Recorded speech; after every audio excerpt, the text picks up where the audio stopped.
Pajjiżna miexi l-qudiem minkejja n-negattività tal-oppożizzjoni.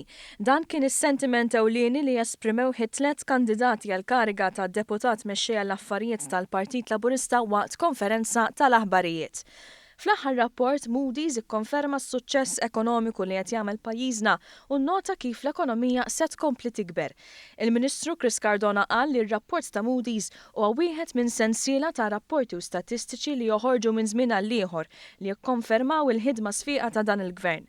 U għazit jgħid li rapport bħal dan jikkonferma kemm il-previżjonijiet tal-Partit Nazzjonalista kienu żbaljati meta kien jgħid li Labour won't work. Missjoni Ewropea hija li dan ma sarx kombinazzjoni ma sar minħabba ħidma fukata tal-Gvern, partikolarment dak inċaqsam ma' investiment dirett barrani kif ukoll mal-żieda tad-domanda tal-konsum fil-pajjiż tagħna stess. Ġifieri huma indikazzjonijiet li lilna jimlowna b'ċertu kuraġġ, ovvjament m'hemmx fejn nkunu euforiċi, nibqgħu naħdmu għaliex nistgħu inkomplu ntejbu l-performance tagħna ekonomika minn sena l-oħra. L-avukat Stefan Zrinzot Soppardi qal li kif ikkonferma Moody's għax għandna ekonomija b'saħħitha dan il-Gvern qed joħloq il-ġid. U elenka numru ta' miżuri li daħħal dan il-Gvern li waslu biex il-faqar u l-qatt dejjem qed ikomplu jonqsu. Meta wieħed iħares lejn il-rapport ta' Moody's wieħed jirrealizza li l-Gvern qed jingħata ċertifikat wieħed wara l-ieħor favorevoli għal ħidma u tmexxija ekonomika li għandu.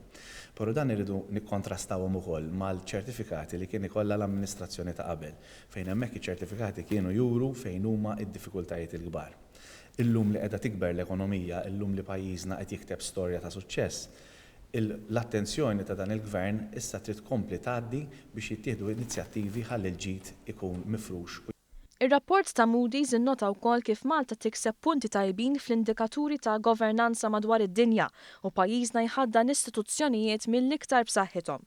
Dwar dan ikkummenta l-Ministru Owen Bonnici li qal li r-rapport ta' Moody's huwa konferma ta' bidla f'kull qasam u annota l-aġir negattiv tal-oppożizzjoni u qal li dan il-Gvern fi 3 snin għamel dak li m'għamilx il-Partit Nazzjonalista bħalma daħħal liġijiet importanti biex issaħħaħ il-governanza u jiġġieled il-korruzzjoni. Affarijiet li kienu ilhom 25 sena biex isiru u għandna iktar affarijiet xiridu nwettqu.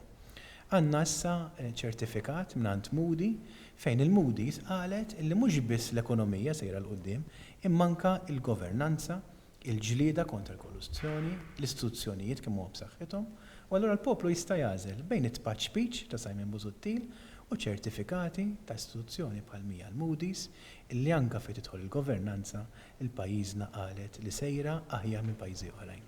Il-kandidati għal kariga ta' deputat mexxej qalu li fadal ħafna ħidma xi jsir għal pajjiż u li dan ir-rapport ta' Moody's jimlihom b'kuraġġ biex ikomplu jaħdmu għal familji Maltin u Għawċin.